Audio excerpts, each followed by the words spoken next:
Hey everyone, and welcome.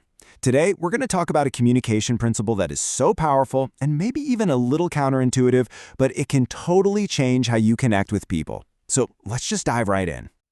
You know that feeling, don't you? You're in a meeting, you're writing an email, or maybe you're getting ready for a presentation, and that little voice in your head starts whispering, use some bigger words, throw in some more data. You got to make sure they know you're the expert here. Yep, it's a pressure we all feel.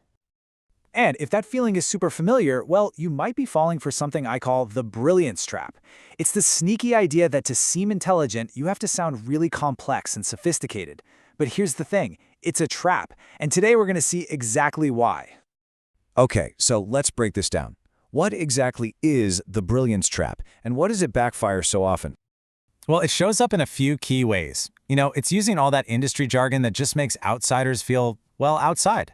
Think about that corporate email filled with acronyms nobody really gets. Or what about the classic data dump, where you just drown your audience in numbers, kind of hoping it makes you look smart? Sometimes it's hiding your main point under layers and layers of background info.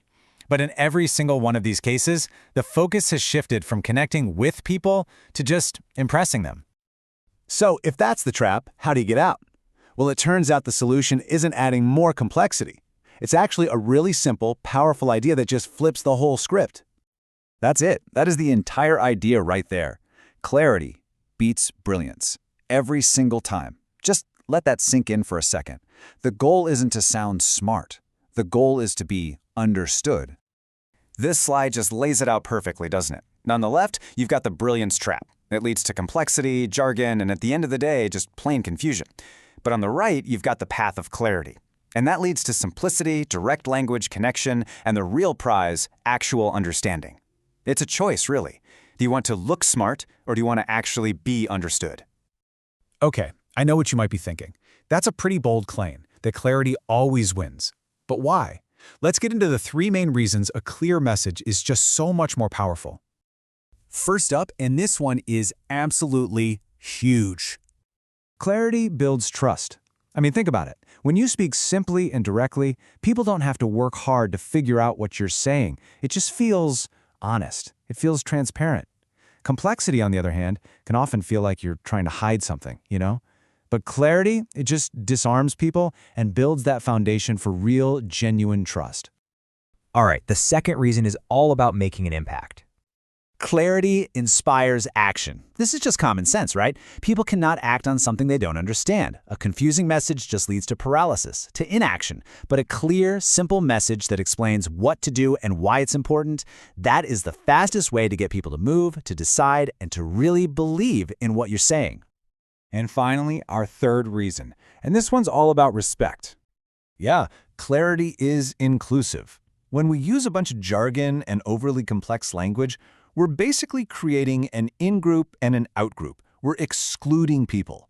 But clear communication does the opposite. It invites everyone into the conversation. It respects their time and it respects their intelligence. It's just a more generous and effective way to talk to each other. Okay, so the case for clarity is pretty strong, right? But how do we actually, do it? Let's get practical and break it down into 3 simple steps you can start using today. First things first, before you write or say anything, just stop and ask yourself, what is the one thing, the single most important thing I need them to walk away with? Start right there.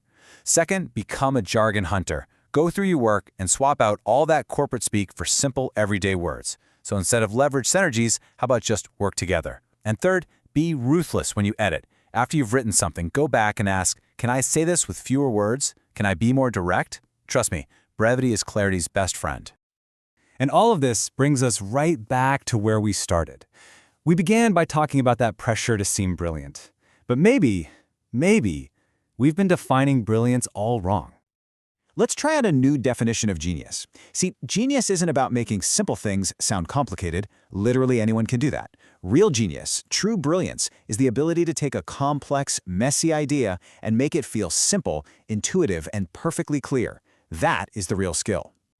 So I'm going to leave you with this question to carry with you. The next time you feel that pressure building, that need to impress, just remember you have a choice.